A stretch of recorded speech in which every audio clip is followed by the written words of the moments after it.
morning, everybody. Welcome back to Crafting and Crime Daily. It's Tuesday, and I'm going to recap day 3 of the current trial that I'm covering. It's Colorado versus Lieutenant Chuniak and Paramedic Cooper. They were both paramedics for the death of Elijah McClain. But first, a sip of coffee, of course, right?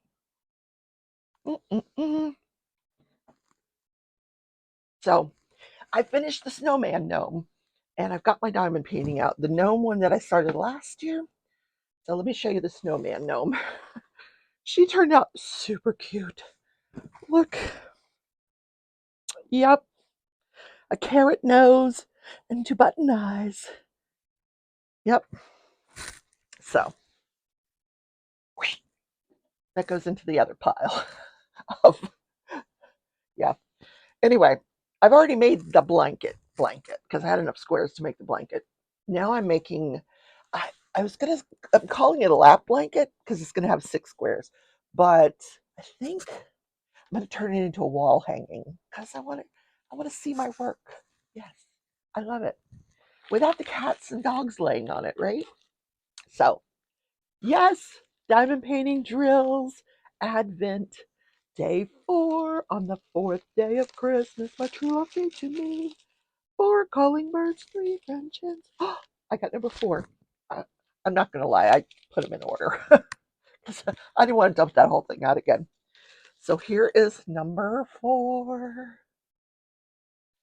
I did message her yesterday and tell her how impressed I am with the work that she did.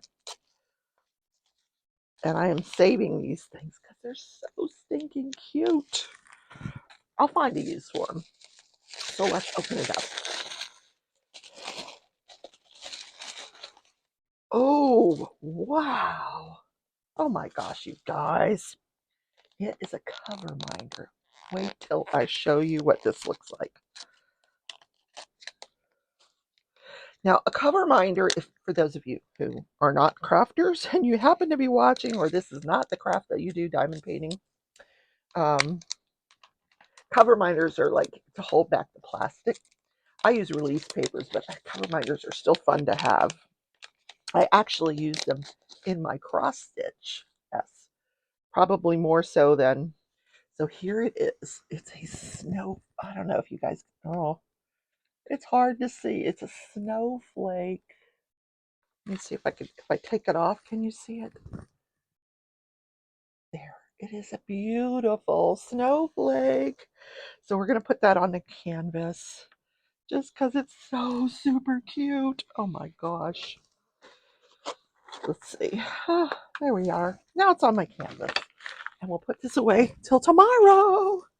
All right, one more sip of coffee. And then we're going to talk about the trial, day 4. So the guy that was on the stand on day 2, his testimony continued on day 3. This was the Attorney General's expert, a pulmonologist. As his testimony continued, we learned that he currently works as an asthma specialist. He's never worked as an emergency room doctor. He's not an anesthesiologist, not a cardiologist. So for him to come in and give a cause of death was a little suspect. But, and as the defense pointed out towards the end, as of November, because he's testified in all the trials that have occurred in this, arising out of this incident, he had made $32,000 at $600 an hour. I should have gone to medical school. Oh my God, that is crazy, crazy money. Or an asthma specialist? Okay. So, all right. So he was critical. If you're not familiar with this and you don't want to go back and watch day 1 and 2, this is Elijah McClain was had gone up to the Shell gas station in Aurora, Colorado, not far from his home, purchased 2 iced teas. But here's the issue. He was wearing, in August, 70 degrees out at 10:30 at night, he's wearing a brown jacket and a black ski mask. Now, I gotta tell you, as a convenience store worker, I've never been a convenience store worker, but sh- if this guy came up to me, I'd be wetting my pants. I'd be like, "Ooh, 911! He's got a ski mask. It's August." Very strange behavior. So he purchases 2 iced teas. He's leaving. He's walking down the road. Somebody does call 911 and said, "Hey, this is really weird. He's not doing anything illegal, but he's wearing a black ski mask in August and and a jacket." So the police go out and they respond, and there's he does not want to listen to the police. He's not following their instructions. A physical altercation ensues where they try to get him down to the ground and restrain him. And meanwhile, he's vomiting, and he vomited actually into the ski mask. They take the ski mask off, and they ask for more help. So more officers responded. I think by the time all was said and done, there were 9 police officers on the scene. That included 2 sergeants, and they also asked that the dispatcher send the paramedics for a medical assist. So 4 firefighters went out there. So now we got 9, 10, 11, 12, 13 people on the scene. Then the ambulance people came out there. That's 2 more, 15 people on the scene. Anyway, so as this ambulance or as the paramedics arrive, they are still trying to restrain this guy. He is still fighting them. And they are instructed that, they're told by the police that, hey, we did a carotid hold. Now, in case you didn't know what that was, it actually is where I don't know how they do it. I've never seen it done, but it cuts off the blood flow to the brain and you pass out. Not enough where it would, according to this expert, not enough where that it would cause brain damage, but you pass out. And only for a few seconds, and then you wake back up. And this happened at least once. They said they did it a couple of times, but once successfully where he passes out. They're able to get handcuffs on him. He's down on the ground and prone position, which is face down. But they do have him on his side. So this doctor's criticism of the ambulance or the paramedics that responded was that there was no assessment prior to the administration of the ketamine. No pulse, no oxygen. He thinks that they should have taken a pulse and put a pulse oximeter on his finger. And we'll hear from a witness that also testified on day 3 that was not practical at that time. Because the police were literally at the time the paramedics get there, this guy has 3 police officers on top of him. And he's handcuffed. It would have been not practical, according to the firefighter, to put a pulse oximeter. That's that little thing that they clip onto your finger when you go to the doctor's office. It reads how much oxygen's in your blood. So this doctor felt like that should have been done prior to the administration of ketamine, and that his opinion went so far as to say ketamine should never have been administered to someone who had vomited. So, and then they didn't obtain a history. So this doctor feels like they should have, and I know I'm sounding a little biased because I am. I'm being practical. This doctor feels like they should have said to this guy who's fighting off police officers, "Excuse me, Mr. McClain, how much do you weigh? Hi, I'm the firefighter paramedic that's here to assist the police. What is your name? How much do you weigh? Do you have any medical history?" Like, this is not a doctor's office visit. This is a guy who's fighting the police. Okay. And these firefighters, they're all around the scene watching this unfold. And I have not seen all of the body cam footage because as they're showing it in court, you can't see it. Um, Unfortunately, because they'll show a clip of the body cam footage and then they'll ask the witness a question about what they just saw, and I can't put it into context because I haven't seen what they're seeing. But from what I understand, paramedic Cooper, one of the defendants, bent over Elijah McClain, to see if he was breathing, to make sure his airway was clear, and to kind of do a visual assessment. And one of the firefighter that we hear from later on in the afternoon of day 3 testified that his job was to drive the rig. At this time, he was right now. Well, let's just get to this guy. He's a firefighter paramedic, same station as these guys, but at the time he was a firefighter EMT, which is much less than a paramedic. So he was studying to be a paramedic. So his job that night was to drive the rig. Then, when he got to the scene, his job was to help carry these bags that they have, these heavy bags, and there was like 6 of them. And like one is a pediatric bag, one is a trauma bag, one is a airway bag. They had all these bags, and his job is to help get those bags to the scene. And once he's at the scene, his job was to be the scribe. In other words, to record what he was seeing. He had an iPad with him and he was recording, but he said he was also holding a flashlight shining on Elijah McClain so that the other paramedics could do their visual assessment, which is all you could do while he's still struggling with the police officers.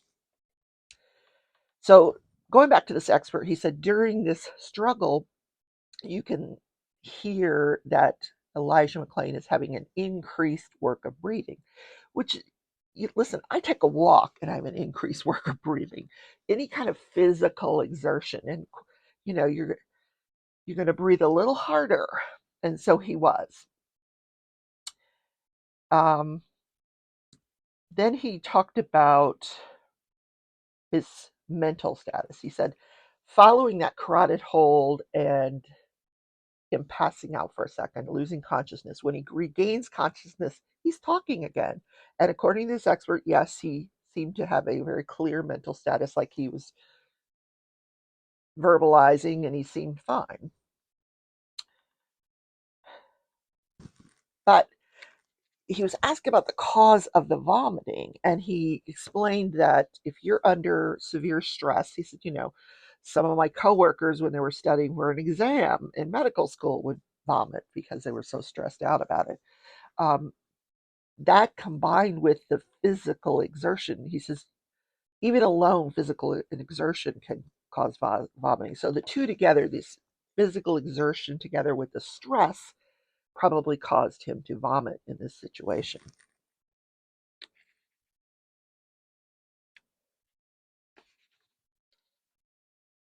So, he also talked about the dosage of the ketamine. He felt like the 500 milligrams, which was given intramuscularly, like it wasn't administered into the vein where it would be immediate, the effect. It was given in his upper arm, his shoulder.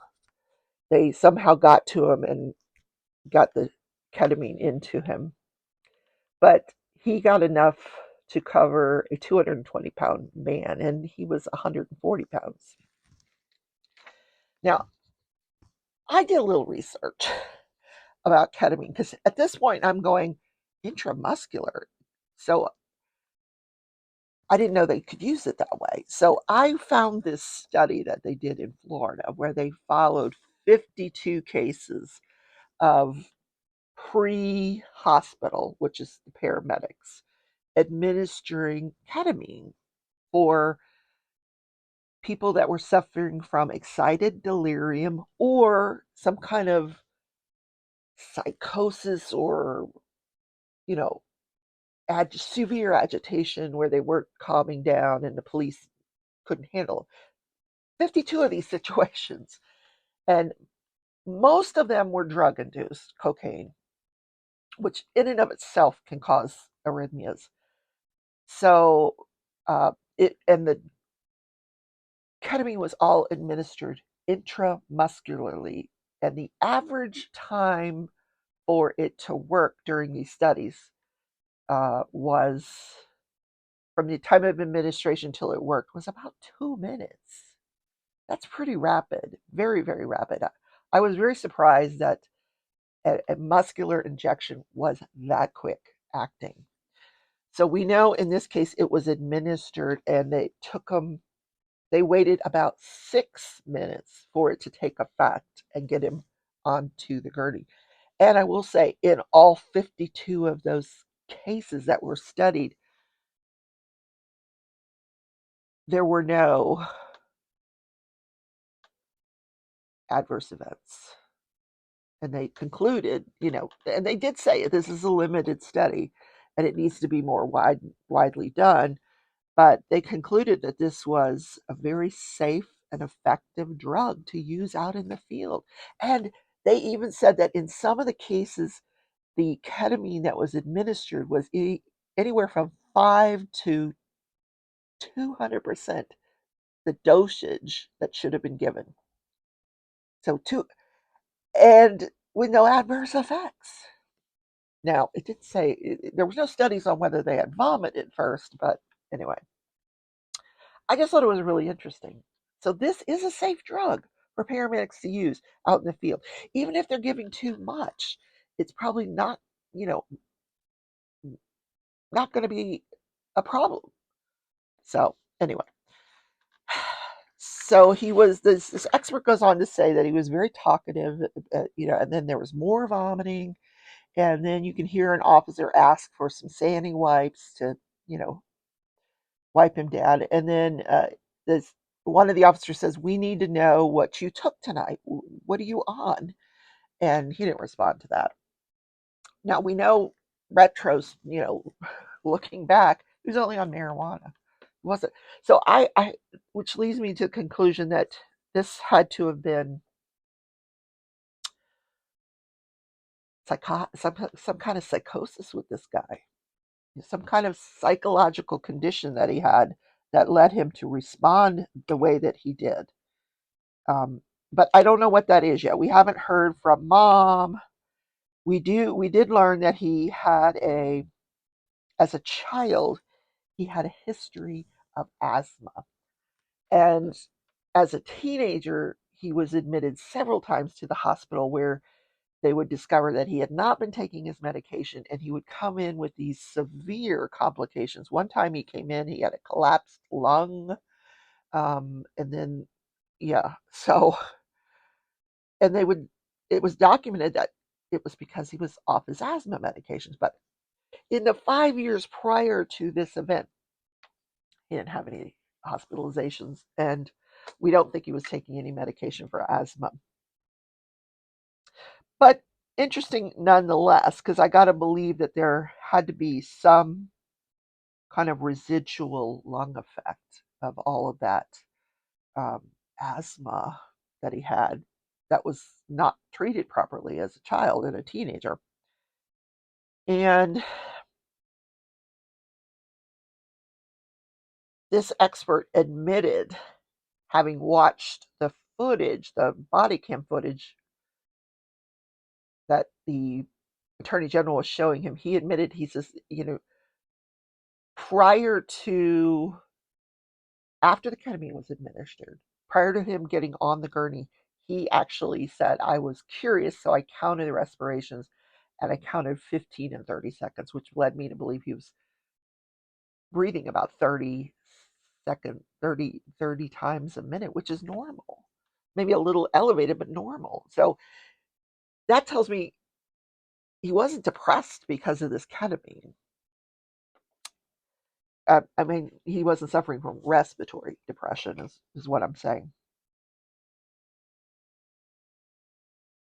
And this doctor said this was like the administration of ketamine here was, and he gave this analogy, it was like you're driving a car and you put a blindfold on and you press the gas.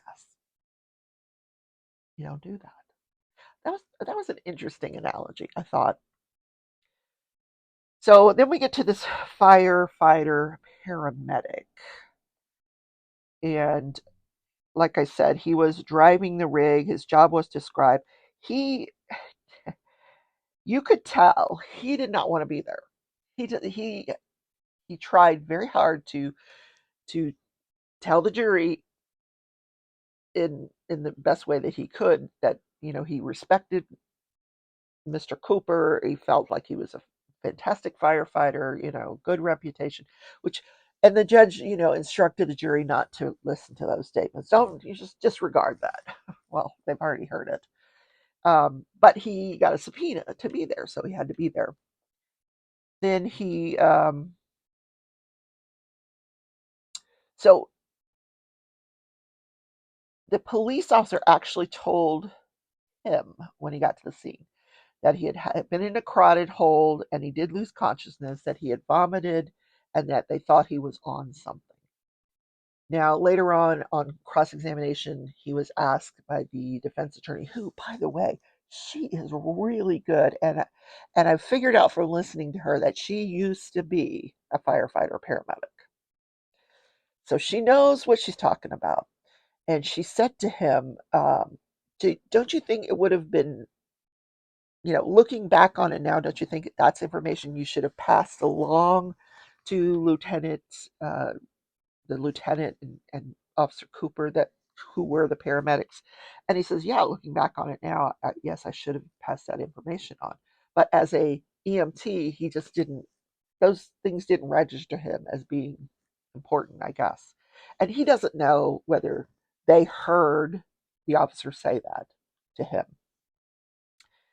But as the questioning goes on by the attorney general, this firefighter, he just kept saying, I don't remember. They'd show him a video and he would answer the question based on what he was seeing on the video. And he kept clarifying, I don't have a memory of any of this. And when the defense attorney got up there, she said, since this event, it's been over 1,500 days. And she said, how many shifts do you work? And he told her. And so he says he goes on approximately, how many runs? 2,000 calls per year. 2,000 times the 4 years since this occurred. And that's why he doesn't have like the greatest memory of what occurred that night. Then the defense attorney starts to ask him about the CPR that was going on in the ambulance. And he was giving all this really detailed information. I'm thinking, wait a minute, you got your memory back? Well, you can remember all that, but you couldn't remember anything that happened before that when the attorney general was asking you questions. I thought that was interesting, and I'm sure the jury would pick up on that. So he played no part in the administration of ketamine. He played no part in the plan to administer the ketamine. He just said, said there was no option to take a pulse. There was no opportunity to do that. Uh, and he was on the stand for quite a long time. And I have not even finished listening to his cross examination because they ended Friday where the attorney general was still questioning him. So I did listen to Monday morning's testimony where they completed his questioning and then the cross examination started. So I have to finish doing that. And the reason this is taking so long is that the defense attorney that I'm referring to, I think she represents Cooper, but there's another defense attorney that represents the lieutenant, and then he gets to get up and do questioning. So this is making this thing very, very lengthy, but they are asking the right questions, and I'm impressed by the defense attorneys. So I'm curious whether the attorney general is going to put on a paramedic firefighter paramedic expert to say that what they did was inappropriate. And not this pulmonology asthma guy, but we'll see. So that's the Tuesday show, guys. I hope you guys, I know not a lot of people are watching because it's Christmas. I understand. I'm going to go out today. It's supposed to be nice and sunny for the next 3 days before we get another cold front. I'm going to go start cleaning out that shed so I have a place to put the trike, get the Christmas stuff out, which has apparently made its way to the back of the shed. And we can start decorating for Christmas. Yeah, because I want to put the Christmas tree right here. Right here. On top of my little heater. Yes, it's getting very crowded in here. All right, guys, have a wonderful rest of your day. And I will see you tomorrow for more on this Elijah McClain trial. Have a wonderful day.